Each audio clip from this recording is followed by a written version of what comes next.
नमस्कार साथियों, स्वागत है आप सभी का इस चैनल में। तो दोस्तों, वीकली करंट अफेयर्स में आज हम लोग 16 जून से 22 जून 2024 तक के जितने भी करंट अफेयर्स बन सकते हैं उन सभी चीज़ों को आज इस वीडियो में डिस्कस करने वाले हैं। तो वीडियो में अंत तक बने रहें। और जो लोग इस चैनल में नए हैं, जो लोग इस चैनल को सब्सक्राइब नहीं किए हैं, वो ज़रूर से ज़रूर सब्सक्राइब करके वीडियो को ज़्यादा से ज़्यादा शेयर करें। तो चलिए दोस्तों, जानते हैं इस वीक के करंट अफेयर्स को।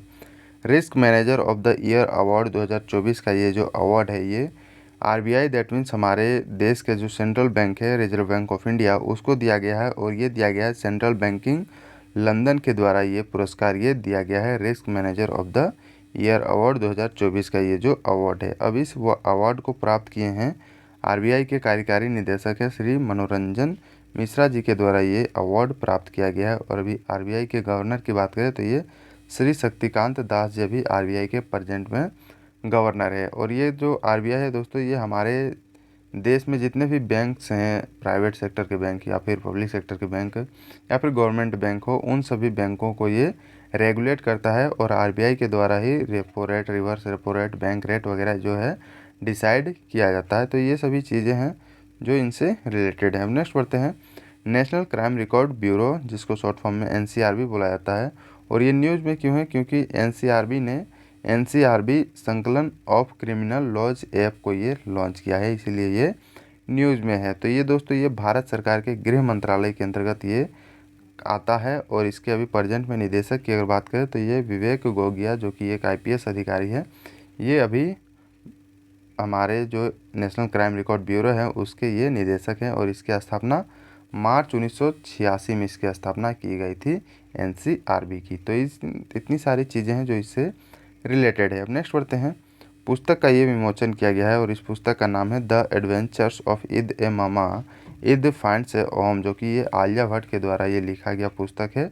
और इन्हीं के द्वारा इस पुस्तक को लॉन्च किया गया है। तो ये ध्यान में रखें, the adventures of Eid a mama Eid finds a home, जो कि ये एक आलिया भट्ट के द्वारा रचित एक पुस्तक है। अब नेक्स्ट बढ़ते हैं। अगला जो है, मुंबई अंतर्राष्ट्रीय फिल्म महोत्सव का ये आयोजन किया गया था, जो कि इस साल की अगर बात करें तो ये 18वें संस्करण का ये आयोजन है। और इसमें थीम रखा गया था अमृत काल में भारत। ये इस मिफ में ये थीम रखा गया है मुंबई अंतर्राष्ट्रीय फिल्म महोत्सव में। अब इसमें एक शीर्षक पर डिस्कशन हुआ था जिसका नाम है एम्पायरिंग नैरेटिव्स इनोवेशन एंड क्रिएटिविटी। ये इस शीर्षक पे ये डिस्कशन चला था इस फिल्म महोत्सव में। अब इस फिल्म महोत्सव में लाइफ टाइम अचीवमेंट का भी पुरस्कार दिया गया था, जिसमें श्री सुब्बैया नल्ला मुथु जी को ये पुरस्कार दिया गया है। तो इतनी सारी चीज़ें हैं जो इनसे रिलेटेड है। अब नेक्स्ट बढ़ते हैं। अगला जो करंट अफेयर है, अरुणाचल प्रदेश के विधानसभा के अध्यक्ष चुने गए हैं, जो कि ये तेसम पोंगटे जी को निर्विरोध 8वीं विधानसभा का अध्यक्ष के रूप में इनको चुना गया है अरुणाचल प्रदेश का। अब ये अरुणाचल प्रदेश की अगर बात करें तो यहाँ के अभी मुख्यमंत्री पेमा खांडू जी हैं, जो कि ये लगातार तीसरी बार ये मुख्यमंत्री बने हैं। और उपाध्यक्ष की अगर बात करें तो किरदो निग्योर जी हैं। और राज्यपाल अभी यहाँ पर लेफ्टिनेंट जनरल के.टी. पटनायक अभी अरुणाचल प्रदेश के राज्यपाल हैं। और यहाँ के जो प्रोटेम स्पीकर जी, जो कि दोस्तों जितने भी मंत्रिमंडल को शपथ दिलवाता है वो प्रोटेम स्पीकर के द्वारा ही मतलब ये दिलवाया जाता है। जब तक स्पीकर का चुनाव ना हो तो अस्थाई स्पीकर का, तब तक प्रोटेम स्पीकर को चुना जाता है कुछ अल्पकाल के लिए। तो ये अब जो चुने गए थे ये है निनोंग एरिंग, जिनका नाम है, ये प्रोटेम स्पीकर चुने गए थे अरुणाचल प्रदेश के। तो ये भी ध्यान में रखें, यहाँ से भी प्रश्न बन सकता है। नेक्स्ट बढ़ते हैं। नॉटिंघम ओपन खिताब का ये आयोजन किया गया था, जिसमें केटी बोटलर जी के द्वारा ये जीता गया है। और ये इनके द्वारा फाइनल में पूर्व में नंबर 1 कैरोलिन प्लिस्कोवा जी को हरा के ये खिताब ये जीती है, नॉटिंघम ओपन का जो खिताब है। अब नेक्स्ट बढ़ते हैं। पावर नुर्मी खेल, जो कि ये फिनलैंड में ये आयोजित किया गया था। और ये हमारे देश के जो भाला फेंक के खिलाड़ी हैं नीरज चोपड़ा, इनके द्वारा इसमें 85.97 मीटर के थ्रो के साथ पहला स्वर्ण पदक इनके द्वारा जीता गया है। तो ये ध्यान में रखें, नीरज चोपड़ा जी के द्वारा स्वर्ण पदक जीता गया है पावर नुर्मी खेल, जो कि ये फिनलैंड में आयोजित किया गया था, इसमें इनके द्वारा स्वर्ण पदक जीता गया। और ये भाला फेंक के ये प्लेयर हैं, तो ये भी ध्यान में रखें। और इस खेल का जो आयोजन जो है दोस्तों, पहली बार ये 1957 में ये आयोजित किया गया था। तो ये भी ध्यान में रखें। नेक्स्ट बढ़ते हैं। अगला जो करंट अफेयर है, ICC player of the month, जो कि मई 2024 में जो चुना गया है, मेंस की अगर बात करें तो ये गुडाकेश मोती जो कि ये वेस्ट इंडीज़ के प्लेयर हैं। और वुमेन की अगर बात करें तो ये चमारी अथापत्थु जी को चुना गया है ICC players of the month, जो कि मई मंथ का ये प्लेयर्स इनको चुना गया है। तो ये हर महीने ये चुना जाता है, तो इस मंथ में इन दोनों को ये चुना गया है, तो ये भी ध्यान में रखें। नेक्स्ट बढ़ते हैं। धनलक्ष्मी बैंक के नए एमडी और सीईओ ये चुने गए हैं, जो कि ये अजीत कुमार केके जी को नियुक्त किया गया है धनलक्ष्मी बैंक के नए MD, that means managing director और चीफ एग्जीक्यूटिव ऑफिसर के रूप में इनको चुना गया है। अब ये जो धनलक्ष्मी बैंक लिमिटेड है, ये एक भारतीय निजी क्षेत्र का बैंक है और इसका मुख्यालय केरल के त्रिशूर में ये स्थित है, तो ये भी ध्यान में रखें।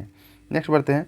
उत्तर कोरिया, और ये न्यूज़ में क्यों है, क्योंकि रूस के जो राष्ट्रपति है व्लादिमीर पुतिन, उनके द्वारा 24 वर्षों में पहली बार ये उत्तर कोरिया की ये यात्रा की गई है, इसलिए ये न्यूज़ में है। तो चलिए जान लेते हैं। तो ये उत्तर कोरिया जो है ये एक आधिकारिक तौर पे Democratic People's Republic of Korea, जो कि ये पूर्वी एशिया में ये स्थित एक देश है। और इसमें अगर बात करें तो उत्तर में यालू और तुमेन नदियाँ, जो कि ये चीन और रूस के साथ ये बॉर्डर्स मतलब ये बनाती है, ये दोनों नदियाँ रिस्पेक्टिवली। अगर बात करें चीन के साथ ये यालू नदी बनाती है और तुमेन नदी जो है दोस्तों ये रूस के साथ ये बॉर्डर ये बनाती है उत्तर कोरिया के साथ। और ये दक्षिण कोरिया से ये सटा हुआ भी एक देश है।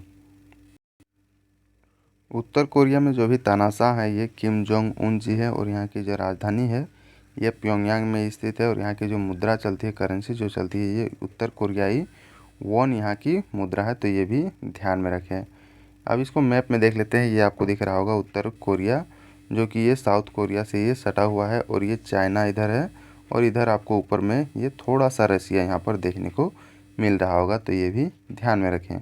और ये दोस्तों ये येलो सी और सी ऑफ जापान से ये घिरा हुआ मतलब सटा हुआ ये एक देश है। नेक्स्ट बढ़ते हैं वियतनाम, और ये वियतनाम न्यूज़ में क्यों है, क्योंकि यहाँ पर भी रूस के राष्ट्रपति व्लादिमीर पुतिन जी के द्वारा यहाँ पर वियतनाम का दौरा किया गया, और यहाँ पर 1 दर्जन से भी ज़्यादा यहाँ पर समझौतों पर इनके द्वारा हस्ताक्षर किया गया, जिसमें ईंधन आपूर्ति, शिक्षा, विज्ञान प्रौद्योगिकी, तेल और गैस से रिलेटेड ये जो हस्ताक्षर किए गए हैं। तो चलिए वियतनाम के बारे में जान लेते हैं।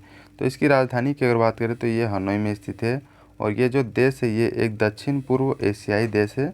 और इसकी सीमा की अगर बात करें तो चीन, कंबोडिया और लाओस के साथ इसकी सीमा से शेयर होती है। और ये इसका सबसे बड़ा शहर की अगर बात करें तो ये हो ची मिन्ह सिटी यहाँ की सबसे बड़ी सिटी है। और यहाँ की मुद्रा जो चलती है ये वियतनामी डोंग यहाँ की मुद्रा चलती है। और यहाँ के अभी प्रेजेंट में पीएम की अगर बात करें तो ये फाम मिन चिन्ह यहाँ के पीएम है, that means prime minister Vietnam के। तो ये सभी चीज़ें हैं जो इससे रिलेटेड है। अब इसको मैप में देख लेते हैं। ये आपको दिख रहा होगा वियतनाम, और इसकी कैपिटल हो ची मिन्ह जो यहाँ पर नज़र है। और इधर देखिए चाइना यहाँ पर सटा हुआ है, लाओस इधर है, इधर कंबोडिया है। ये सभी देश इसके साथ बॉर्डर शेयर करते हैं, और मेकोंग रिवर जो है यहाँ से मतलब फ्लो होती है, तो ये भी ध्यान में रखें। नेक्स्ट बढ़ते हैं।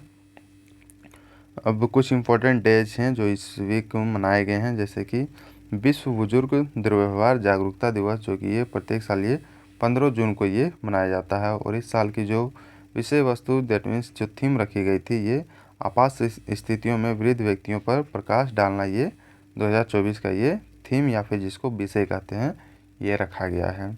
नेक्स्ट डे है जो कि ये विश्व सिकल सेल जागरूकता दिवस, जो कि ये प्रत्येक साल ये 19 जून को ये मनाया जाता है। और ये जो सिकल सेल है ये एक रोग है जो कि ब्लड से ये रिलेटेड है, जो कि ब्लड का जो रेड ब्लड सेल होते हैं, जो लाल रक्त कण जो होते हैं, जो इस प्रकार ये बालूशाही के आकार के होते हैं, इसका आकार चेंज हो जाता है इस बीमारी में, और वो कुछ हंसुए के आकार के या फिर ये लंबे के आकार के ये हो जाते हैं। तो इसी को सिकल सेल रोग बोला जाता है, जिसमें एनीमिया वगैरह देखने को मिलता है, बुखार वगैरह पेशेंट को देखने को मिलता है। और इसकी अगर बात करें इस दिवस की, तो ये संयुक्त राष्ट्र महासभा के द्वारा ये घोषणा की गई थी। और ये घोषणा जो की गई थी ये 2008 में की गई थी। और इस साल की अगर विषय की बात करें, थीम की बात करें, तो ये रखा गया hope through progress advancing sickle cell care globally, ये 2024 का ये थीम रखा गया, तो ये भी ध्यान में रखें। नेक्स्ट है वैश्विक पवन दिवस, जो प्रत्येक साल ये 15 जून को ये मनाया जाता है और इसकी शुरुआत 2007 में ये किया गया था। जो कि पवन जो है दोस्तों एक रिन्यूएबल सोर्स ऑफ एनर्जी है हमारे जो अर्थ सिस्टम का, तो ये भी ध्यान में रखें। और इसके अभी हमारे देश की अगर बात करें तो कैबिनेट मंत्री जो हैं, जो ये नवीन और नवीकरणीय ऊर्जा के जो हैं ये दोस्तों प्रहलाद वेंकटेश जोशी जी अभी प्रेजेंट में नवीन और नवीकरणीय ऊर्जा के मंत्री हैं हमारे देश के, तो ये ध्यान में रखें। नेक्स्ट बढ़ते हैं फादर्स डे, जो ये प्रत्येक साल ये 16 जून को ये मनाया जाता है वर्ल्ड फादर डे। और इसकी शुरुआत की अगर बात करें, फादर डे की पहली बार 1900 के दशक में ये शुरुआत किया गया था, लेकिन 20वीं सदी के मध्य तक ये मान्यता इसको नहीं मिली थी और बाद में इसको मान्यता दे दी गई थी, तो ये ध्यान में रखें।